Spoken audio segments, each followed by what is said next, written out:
Rude physiquement, cruelle moralement, cette prison impitoyable fut bâtie pour dompter les détenus les plus dangereux des États-Unis. Il n'y avait sur cette île du diable ni privilège, ni liberté conditionnelle, et pas la moindre chance de s'en évader. Voici le récit édifiant du pénitencier d'Alcatraz.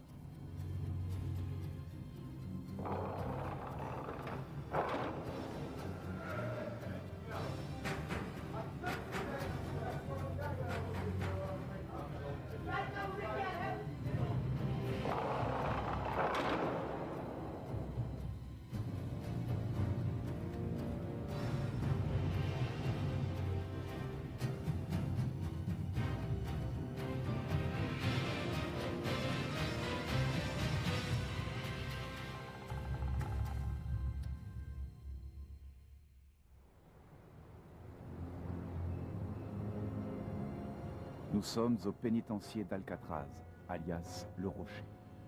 La plus infâme des prisons américaines, réservée aux détenus les plus notoires.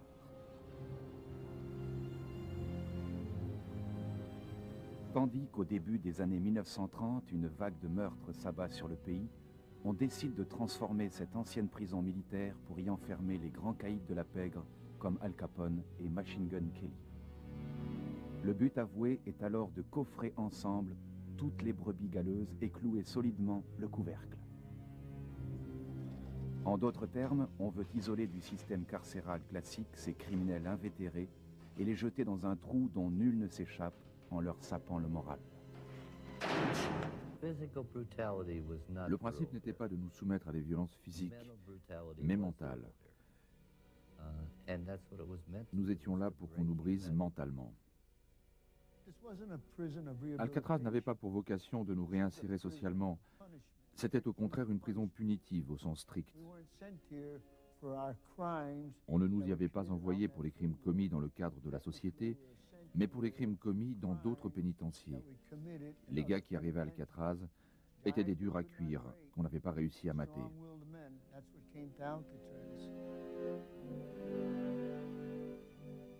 Le problème, c'est que cette prison en elle-même et son mode de fonctionnement basé sur la répression rendaient les gars psychotiques. On y perdait toute faculté de s'asseoir et de méditer pour essayer de résoudre ces problèmes, parce qu'il fallait à la place qu'on trouve un moyen d'y survivre. Concrètement, ça voulait dire par exemple que si vous et moi avions un grief l'un envers l'autre, c'était à celui de nous deux qui flanquerait la plus grosse raclée à l'autre pour se faire respecter une bonne fois pour toutes. Quand je suis arrivé dans cette prison, vous pouviez être le tueur le plus notoire qui soit, je m'en moquais complètement. Vous savez pourquoi? Parce que je pouvais vous buter aussi facilement que vous pouviez le faire. C'était ça notre état d'esprit. Personne n'intimidait personne sur cette île. Si un homme devait me menacer, il n'était pas question que je lui laisse la moindre chance. Il fallait au contraire que je trouve un moyen de le descendre. Autant vous dire qu'on faisait très attention à tout ce qu'on disait. Si Alcatraz sévira pendant 29 ans sous le surnom d'île américaine du diable, son histoire débute bien avant qu'elle ne devienne un pénitencier fédéral.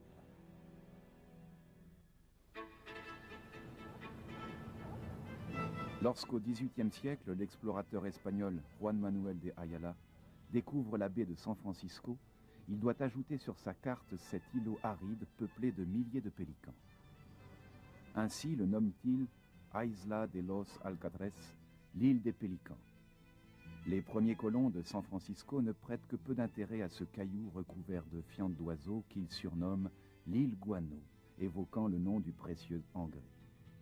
Mais l'armée américaine verra plus tard dans ce rocher un point stratégique idéal pour protéger le port de San Francisco. Aussi, en 1853, commencent des travaux titanesques pour y édifier un fort et un phare.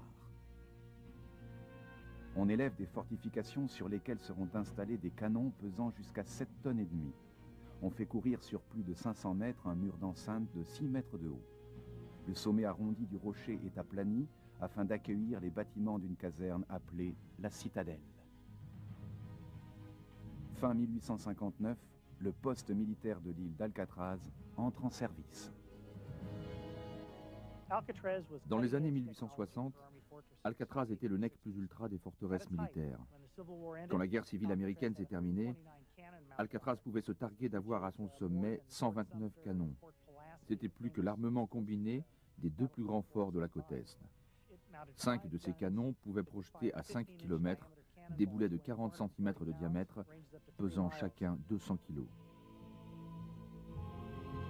Comme tout fort militaire, Alcatraz possède son corps de garde réservé aux soldats désobéissants. Rapidement, l'armée s'aperçoit qu'on peut agrandir cette prison pour en faire le quartier de haute sécurité des récidivistes. En 1861, Alcatraz devient ainsi la principale prison militaire à l'ouest du Mississippi. Elle abritera bientôt jusqu'à 600 détenus à la fois. Sa population ne cessant d'augmenter, on y construit un bâtiment de bois aux cellules aussi minuscules que des KGB. Au début du XXe siècle, le fort a beau être devenu obsolète en tant que position de défense, sa prison continue de prospérer.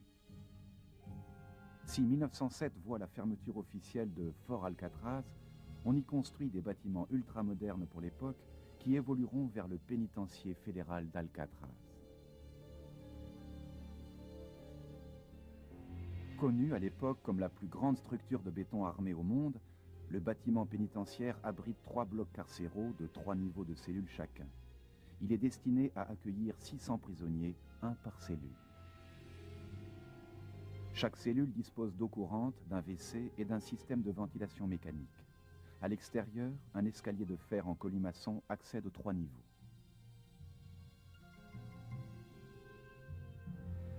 Dans les fondations de la nouvelle prison subsistent les couloirs de la citadelle d'origine. C'est dans ce décor sinistre qu'on crée des cellules d'isolement. Enchaînés au sol dans le noir total, les détenus ne survivent qu'au pain et à l'eau. Après 2 semaines de ce régime, ils refont surface, paradoxalement heureux de rejoindre leurs cellules. Dans les années 1920, la population carcérale de cette prison militaire atteint environ 400 hommes. Mais lorsque frappe la Grande Dépression, l'endroit devient beaucoup trop coûteux à gérer pour l'armée. Qu'importe, Alcatraz cadre parfaitement avec les projets du nouveau Bureau fédéral des prisons. Au début des années 30, les États-Unis ont été assaillis par toute une mafia de gangsters et de truands, dans la lignée d'Al Capone et de Machine Gun Kelly. C'étaient des braqueurs de banques, des kidnappeurs, des trafiquants, des gangsters, des joueurs. Ces types faisaient constamment la une des journaux. Le gouvernement fédéral a donc été obligé de trouver une solution spectaculaire qui soit à la hauteur des forfaits que commettait cette pègre. Et il a trouvé la riposte à cette vague de crimes dans un pénitencier capable de mener la vie dure aux incorrigibles.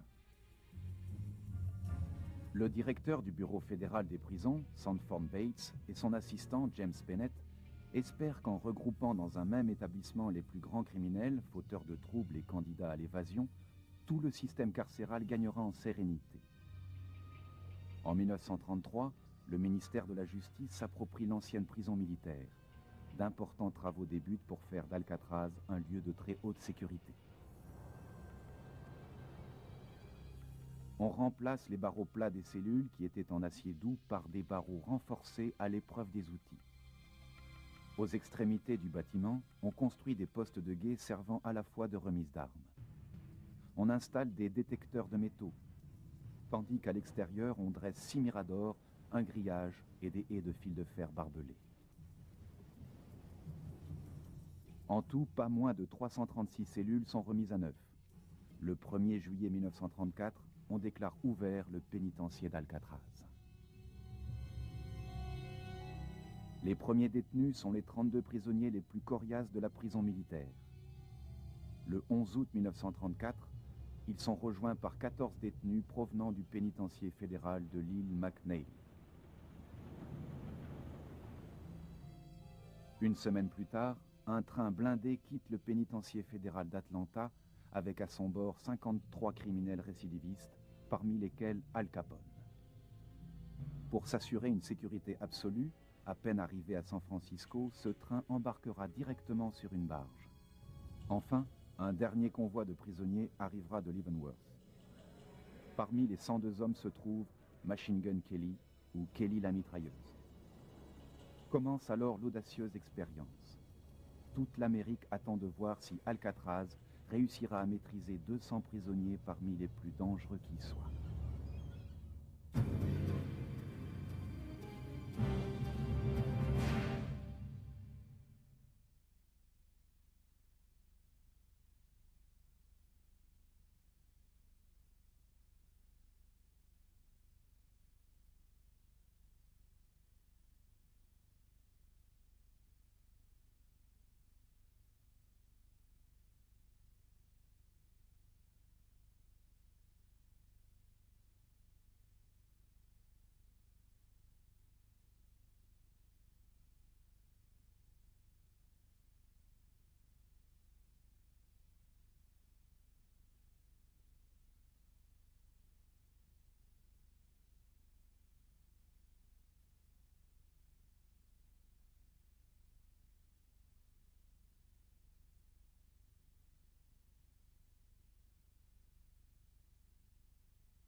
Voici celui qu'on a surnommé Broadway, le couloir central du bâtiment carcéral d'Alcatraz. De chaque côté, les deux principaux blocs de cellules B et C.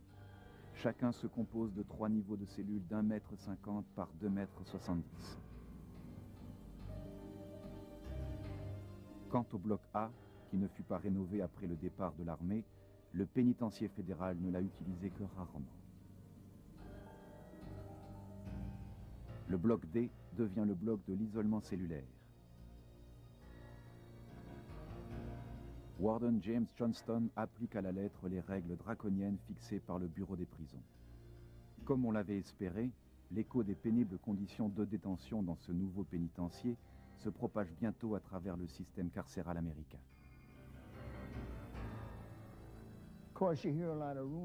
On entendait bien sûr beaucoup de rumeurs sur Alcatraz. Moi, j'étais détenu au pénitencier fédéral de l'île McNeil. Et pendant à peu près 10 ans, on m'a menacé de m'envoyer à Alcatraz. Sauf qu'à l'époque, je m'en moquais complètement. Rien ne pouvait me faire peur. Je leur ai même dit où ils pouvaient se le mettre, leur Alcatraz. Léon Whitey Thompson, dit Léon Leblanc, qui avait écopé de 15 ans pour braquage de banque, arrive à Alcatraz en 1958. Un jour, je me suis fait passer à tabac par deux gardes de la prison McNeil, qui m'ont salement amoché. À partir de ce jour, ma seule envie a été d'en trucider un, sinon les deux. Peu importait à l'époque que j'y passe moi aussi. Il fallait que je me les fasse. Et c'est ça qui m'a amené à Alcatraz. Jim Quillen, lui, a été condamné à 45 ans de réclusion pour enlèvement. En 1942, on le transfère à Alcatraz, où il restera 10 ans. On m'a envoyé dans ce pénitencier parce que j'avais seulement 22 ans et que je m'étais évadé de toutes les prisons où on m'avait mis. J'étais plein d'amertume, de rage et d'envie de me battre. Il n'était donc plus question qu'on me garde au sein d'une institution qui visait essentiellement à réinsérer les détenus. Je n'étais tout simplement pas prêt pour ça. Dès leur arrivée à Alcatraz, tous deux sont soumis à d'incessantes méthodes déshumanisantes. Ils ont commencé par essayer de nous humilier. Ils nous ont amenés au parloir, où je n'ai d'ailleurs jamais eu la moindre visite. Ils nous ont arraché nos tenues de prisonniers de la prison McNeil. Ensuite, ils nous ont fait un toucher rectal.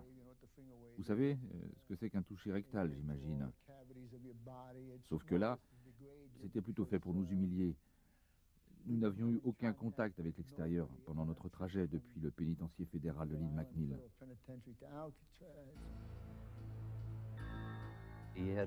Nous n'avions droit qu'à 4 choses.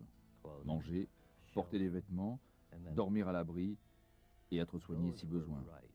Toute autre chose en dehors de ces 4 droits s'appelait un privilège. Travailler était un privilège, recevoir du courrier était un privilège, Avoir une visite était un privilège, tout. On ne vous obligeait pas à travailler. Seulement, si vous ne vouliez pas travailler, vous restiez 23 heures sur 24 dans votre cellule. Tandis que si vous travailliez, ça vous permettait de passer 7 heures de moins dans votre cellule. Ça faisait une sacrée différence sur une journée, d'autant plus que ça vous permettait de nouer quelques liens de camaraderie avec d'autres gars. Bien sûr, je ne parle pas d'amitié, puisqu'il valait mieux ne jamais faire confiance à personne. Pas question de lire la presse ni d'écouter la radio. Mais il est possible d'emprunter des livres à la bibliothèque et de voir un film tous les 15 jours.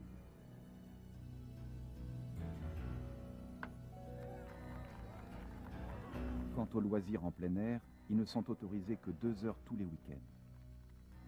Un détenu qui enfreint les règles perd ses privilèges.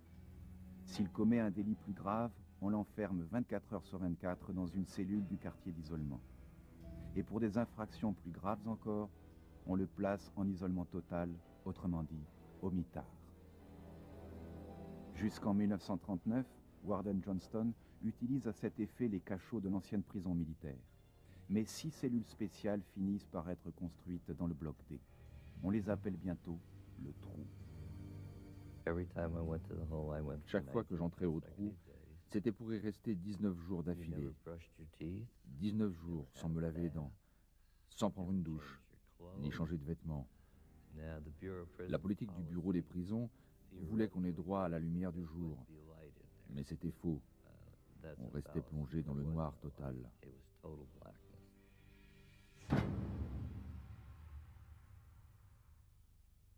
La cantine étant considérée comme un lieu potentiel de mutinerie, les repas sont limités à 20 minutes afin de réduire les risques.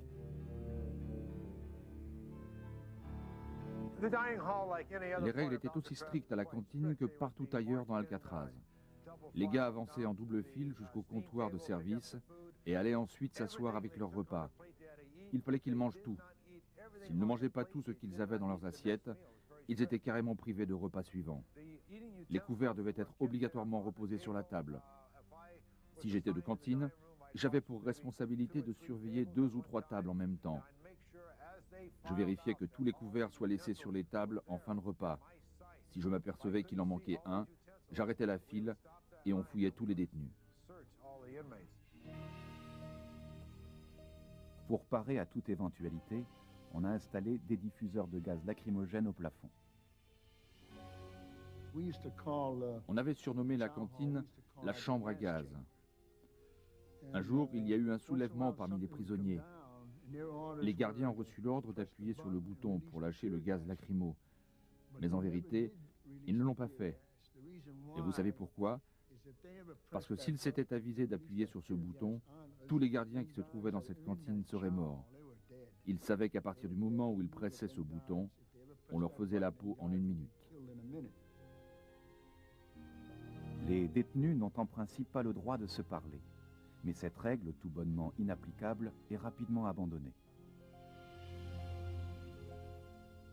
Au fil des ans, les prisonniers développent en secret leur propre système de communication. Si je discutais avec mon voisin et que j'entendais le gardien se ramener, je lui disais comme ça, « Remets au frigo, le taxi déboule sur l'avenue. » Vous savez ce que cela voulait dire? « Tais-toi, on verra ça plus tard, parce que le gardien, le maton, est en train de se ramener dans le couloir. » Mais les gardiens n'ont jamais su ce que ça voulait dire. C'est comme ça qu'on s'est créé notre propre langage. La vie sur le rocher est d'une monotonie très pesante. Pour la plupart des anciens prisonniers, une telle solitude était plus difficilement supportable que leurs conditions physiques de détention. Autre exemple de torture psychologique, la vue magnifique sur San Francisco et sur une liberté presque à portée de main. La proximité quasi immédiate de San Francisco sapait complètement le moral des détenus. Depuis la cour, on avait une vue imprenable sur la ville. De certaines cellules, on pouvait apercevoir les lumières allumées la nuit. Pour peu que le vent souffle de terre, on entendait les filles qui se promenaient sur les quais. On entendait la musique du parc aquatique. On sentait le parfum qui venait de l'usine de chocolat. Tous ces petits détails avaient de quoi vous pousser complètement à bout. Voilà pourquoi je m'étais fait un devoir de ne jamais réclamer une cellule avec vue.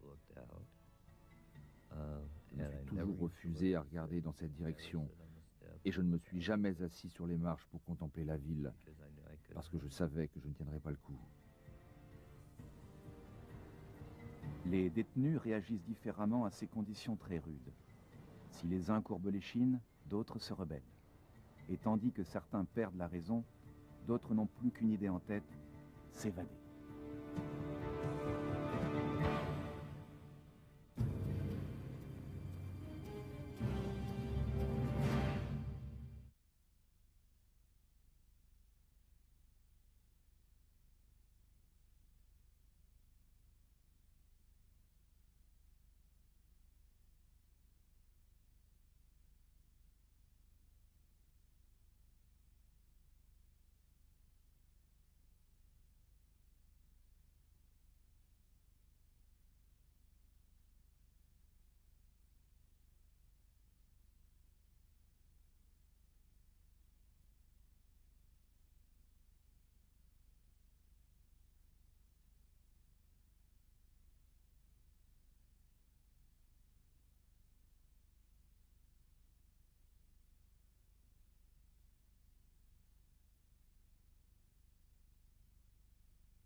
Lorsqu'un détenu entre à Alcatraz, il perd toute chance de libération conditionnelle.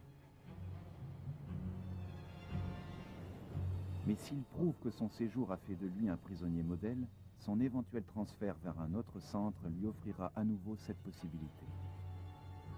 Cette mesure éveille chez de nombreux détenus une même obsession, se faire la belle. Mais Alcatraz a bâti sa réputation sur le fait que nul ne peut s'en échapper. Quiconque essayait de s'évader d'Alcatraz était un candidat au suicide. C'était un homme qui avait abandonné tout espoir d'avenir, au point de se dire, plutôt que de moisir en tôle et puisqu'il n'y a rien à perdre, pourquoi ne pas tenter l'impossible? La sécurité est draconienne. La moyenne d'Alcatraz, un surveillant pour 3 détenus, est beaucoup plus élevée que dans les autres prisons. Si le règlement oblige à recenser les détenus 12 fois par jour, chaque gardien doit en réalité compter ses prisonniers tous les quarts d'heure. Pour peu qu'un détenu parvienne malgré tout à la mer, sa liberté n'est plus qu'à 1,6 km. Mais des courants mortels et une eau à 10 degrés rendent la traversée extrêmement périlleuse. Des nageurs accomplis ont beau avoir répété l'exploit, celui-ci paraît presque impossible à réaliser pour un prisonnier.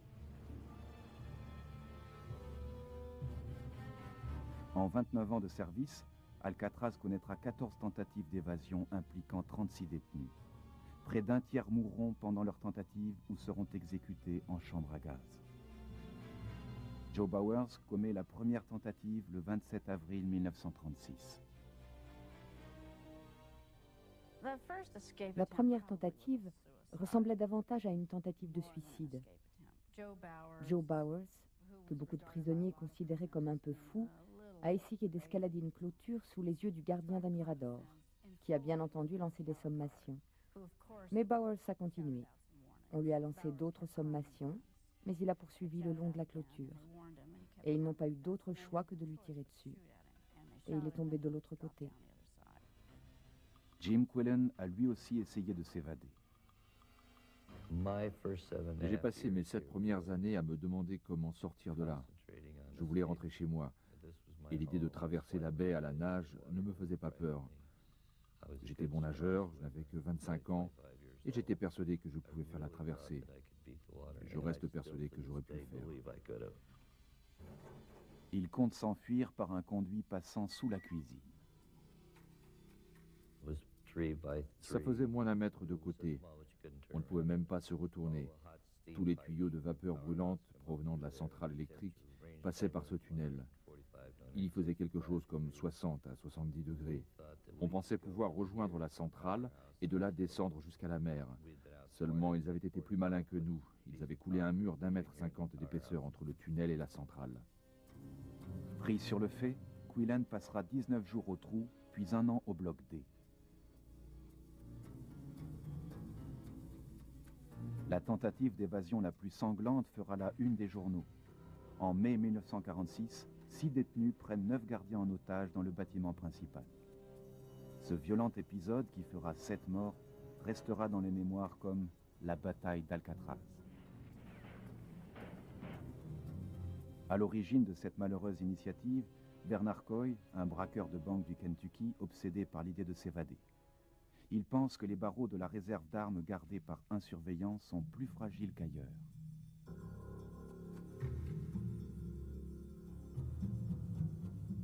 Coy réussit à fabriquer un écarteur de barreaux avec lequel il espère se glisser jusqu'à l'arsenal.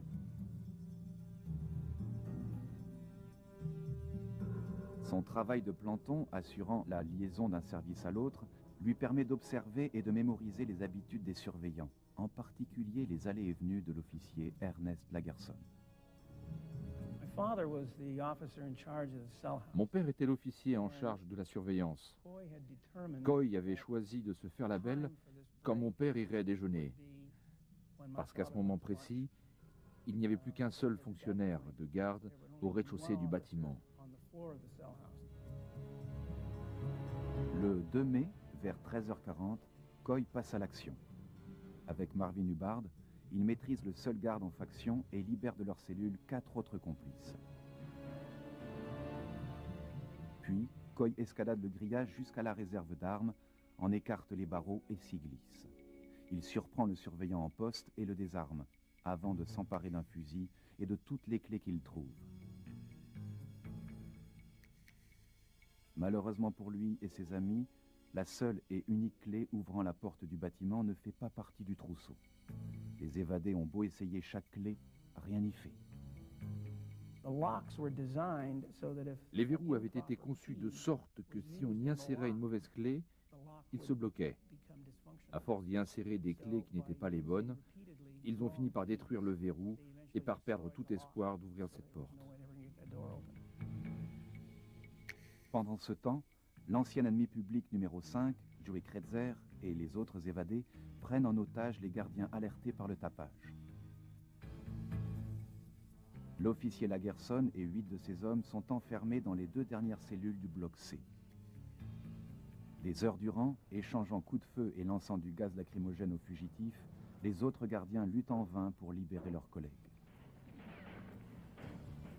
Sur les quais de San Francisco, foule et médias fascinés se sont amassés pour suivre à distance les événements. À l'intérieur, Kretzer et Coy ont épuisé toutes les possibilités de s'enfuir. Ils sont aux abois. Quelqu'un les entendra dire « On se battra jusqu'à la fin ». À bout de nerfs, Kretzer tire sur les otages des 2 cellules et les laisse pour morts. Sam Shockley, l'un des évadés, s'aperçoit alors que l'officier Lagerson n'a pas été touché. Il implore Kretzer « Descends-les tous ou ils témoigneront contre nous ». Mais Kretzer se refuse à abattre Lagerson. Ils étaient amis. Et Kretzer a dit « Lui, c'est M. Lagerson. C'est un de mes amis. » Mais Shockley insiste pour que Kretzer finisse le sale boulot. Kretzer a pointé le fusil à travers les barreaux et a dit « Désolé, M. Lagerson. » Il a pressé sur la gâchette, mais il y a juste eu un déclic. Le chargeur était vide. Il a rechargé et il a tiré. Mais il a manqué mon père. Je veux dire qu'à 1,30 m de distance, il lui a juste éraflé la joue.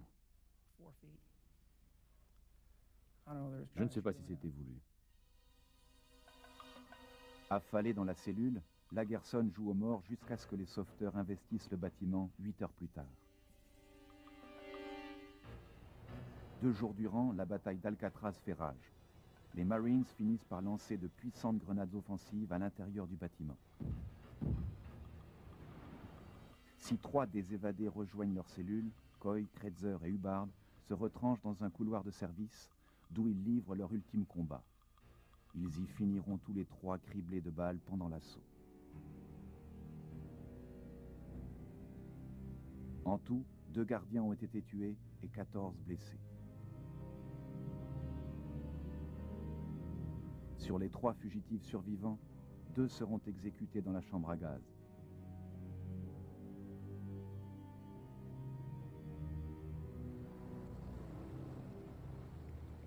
Nul ne tentera de s'évader d'Alcatraz pendant les 10 ans suivant cet effroyable épisode.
La prison d'Alcatraz est étonnamment petite.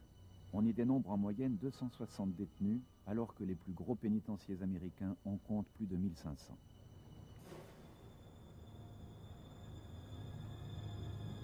Au cours de son histoire, 1545 hommes au total auront eu le privilège discutable d'y séjourner. Si l'îlot a vu défiler beaucoup de noms célèbres, le système pénitentiaire avait en général tout prévu pour absorber leur identité sous l'anonymat d'un matricule. Jetez un coup d'œil à ma photo d'identité judiciaire. À la place de mon nom sur la plaque, vous verrez un nombre. Maintenant, si vous regardez n'importe quelle autre plaque, vous y trouverez mon nom.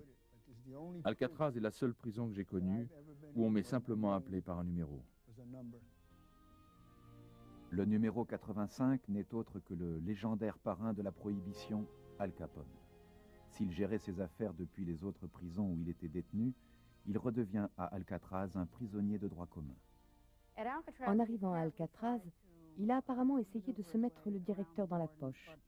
On lui a évidemment interdit toute manœuvre et il s'est vu assigner le rôle de balayeur de son bloc, ce qui pour moi est l'une des tâches les plus ingrates, parce qu'on ne sort pratiquement jamais du bâtiment.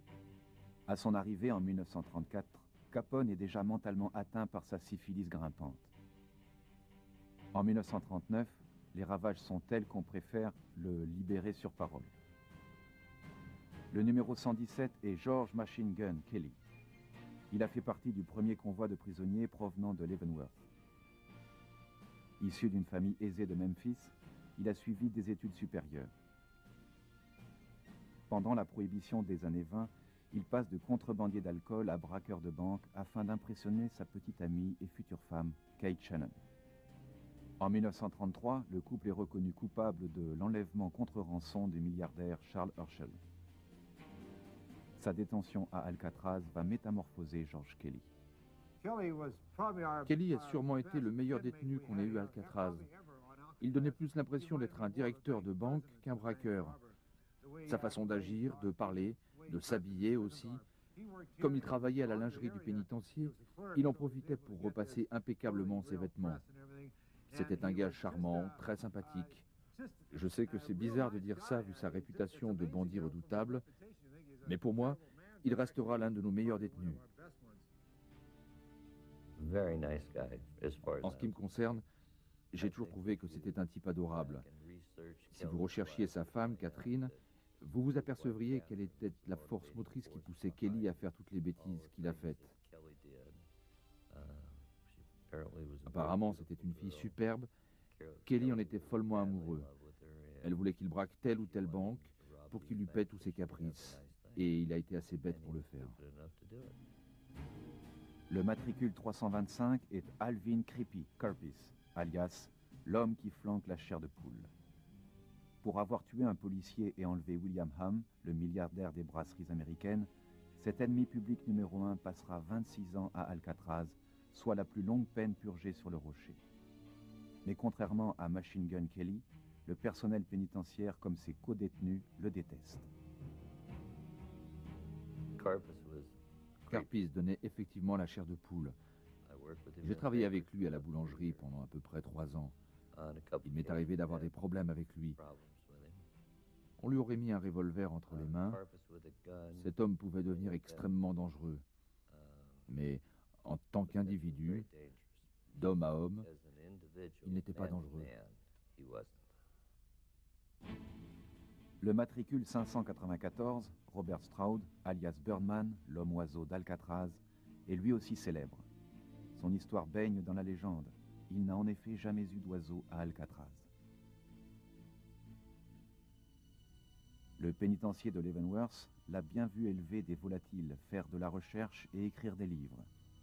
Mais à son transfert en 1942, Alcatraz lui confisque le privilège de ses animaux de compagnie. En réalité, Stroud est tout sauf l'attachant gentleman incarné au cinéma par Burt Lancaster dans Le prisonnier d'Alcatraz. Si l'homme est intelligent, c'est d'abord un dangereux sociopathe et un double meurtrier. Il restera 43 ans en isolement cellulaire pour ses crimes et son comportement violent en prison. Pour moi, c'était un manipulateur, un agitateur. Tout ce qui était désordre et chaos le faisait jubiler.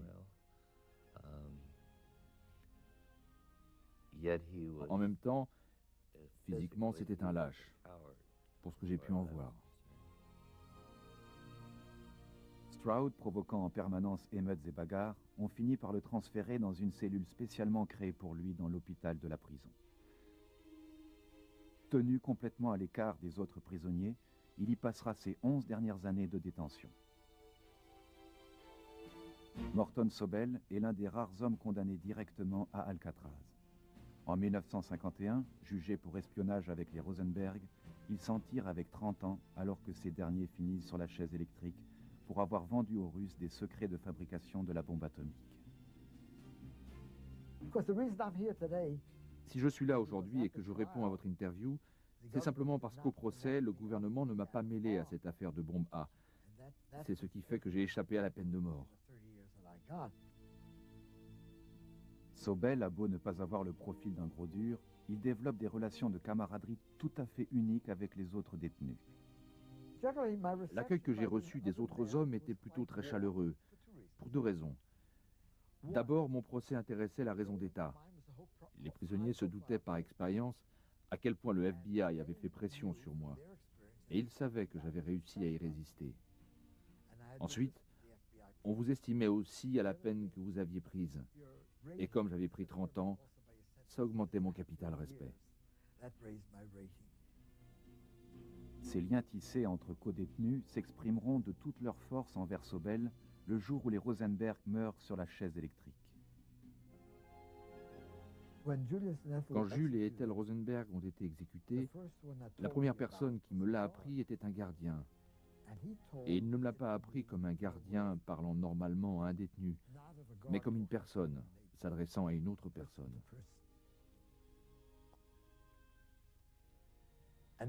Le lendemain matin, quand je me suis levé, tous les prisonniers étaient au courant de ce qui s'était passé.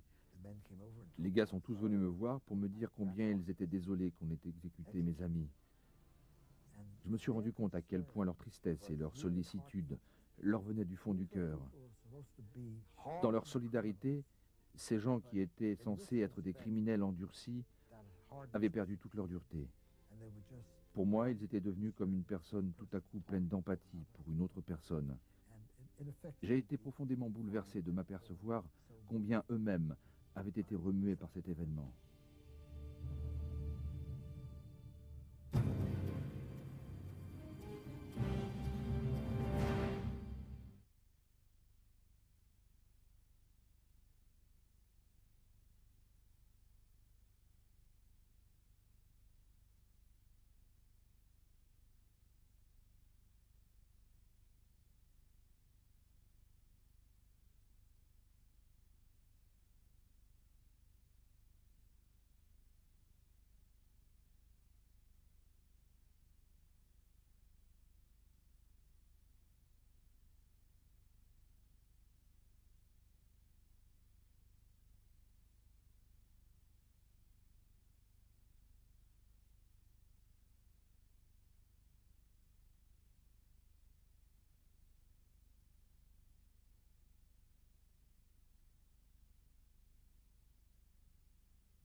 Gérer une prison comme Alcatraz est compliqué et cher. L'entretien quotidien d'un détenu y coûte 14 $, alors que la moyenne nationale tourne autour de 5,40 $. Il n'y a pas d'eau douce sur l'île. Livrée du continent par barge, elle est ensuite stockée dans des réservoirs. L'électricité provient d'une centrale vétuste datant du début du XXe siècle. Au début des années 60, la prison est dans un état pitoyable. Le coût prévisionnel de sa reconstruction est exorbitant. Alors que le bureau des prisons envisage de fermer l'infâme complexe pénitentiaire, une évasion fortement médiatisée vient attirer l'attention du public sur le délabrement du rocher. Le 11 juillet 1962, Frank Morris et deux frères, John et Clarence Anglin, s'évadent d'une manière tout à fait ingénieuse. Leur tentative inspirera le célèbre film avec Clint Eastwood, L'évadé d'Alcatraz. S'apercevant que les murs porteurs de leurs cellules commencent à s'effriter, les trois hommes ont l'idée d'élargir les bouches d'aération. 9 mois durant, ils creusent à l'aide d'une impressionnante palette d'outils fabriqués de leurs propres mains. Certains sont conçus à partir de cuillères volées à la cantine. Avec le moteur d'un aspirateur, ils improvisent une perceuse électrique. Ils dissimulent leur ouvrage derrière de fausses bouches d'aération faites de couvertures de classeurs et de papier mâché. Ils construisent des rames pour avancer dans l'eau, un écarteur de barreaux, une clé anglaise, ainsi qu'un périscope pour voir dans les coins.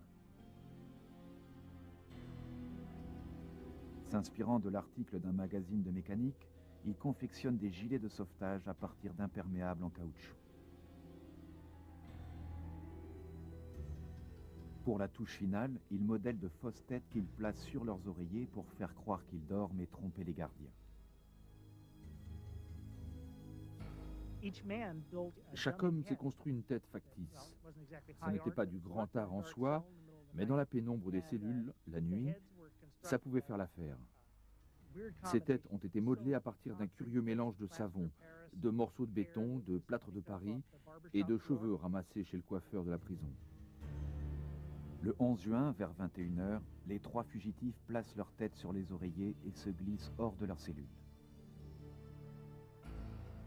Ils escaladent ensuite le couloir de service pour emprunter un puits d'aérage débouchant sur le toit.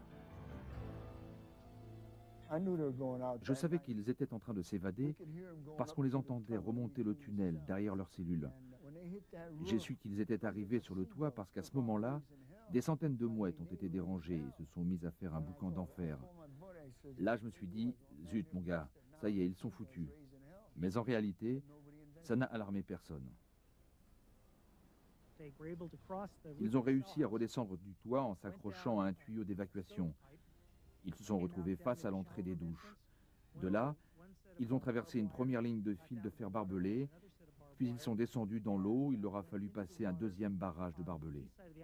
Ensuite, ils sont partis vers l'est de l'île, face à Berkeley. Il était entre 21 h et 22 h. Et le lendemain matin, à l'appel de 7 h, 3 détenus ne sont tout simplement pas sortis de leur lit. Une immense chasse à l'homme s'engage.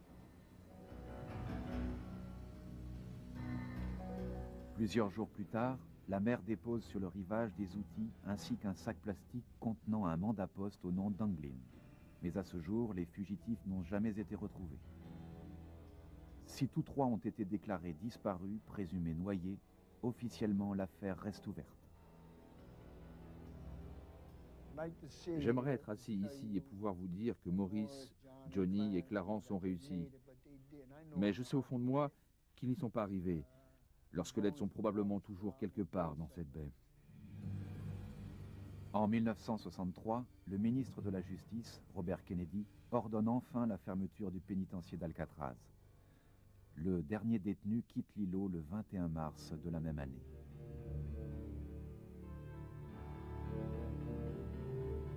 En novembre 1969, un groupe d'Indiens d'Amérique, issus de différentes tribus, occupe et revendique Alcatraz. La communauté se prévaut d'un décret peu connu l'autorisant à s'approprier toute terre fédérale abandonnée. Elle souhaite faire de l'île un centre éducatif et culturel pour Amérindiens. Mais vandalisme et incendie criminel voient le projet tomber à l'eau. 5 bâtiments, dont la maison du directeur et le phare, sont ravagés par les flammes.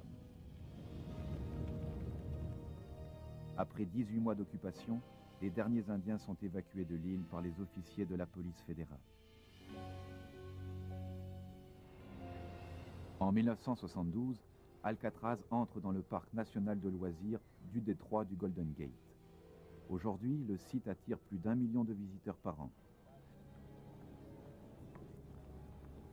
Si les touristes ont un bon aperçu de ce que ce fut la vie sur ce rocher, jamais ils ne mesureront tout ce que les détenus y ont enduré. Jim Quillen a quitté Alcatraz en 1952, métamorphosé. Il a fondé une famille et a mené depuis une brillante carrière de radiothérapeute.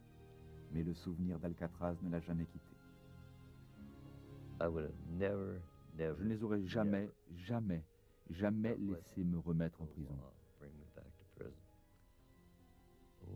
Dans un sens, Alcatraz m'a endurci et m'a servi à réaliser que je ne serais plus jamais capable d'affronter une vie comme celle-ci. J'en mourrai avant.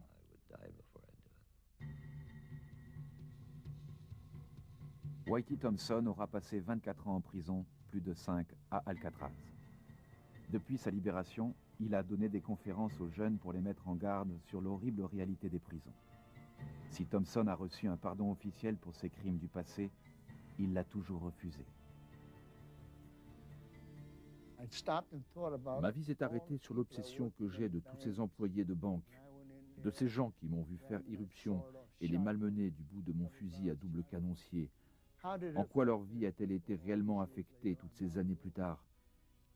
J'ai interrompu, j'ai brisé leur vie alors que je n'avais aucun droit de le faire. Pour qui je me prendrais, moi, d'accepter un pardon alors que je n'ai jamais pu leur demander pardon? C'est la seule chose qui me mine. Aujourd'hui, j'ai 74 ans et je repense à ces gens que j'ai traumatisés.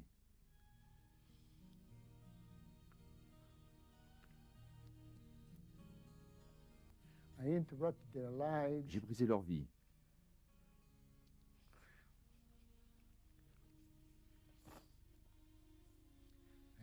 Je n'avais pas le droit de commettre de tels actes. Alors pourquoi j'accepterais ce pardon de l'État? Je ne serais pas honnête envers moi-même de l'accepter, parce que ces gens ont continué de vivre dans la souffrance.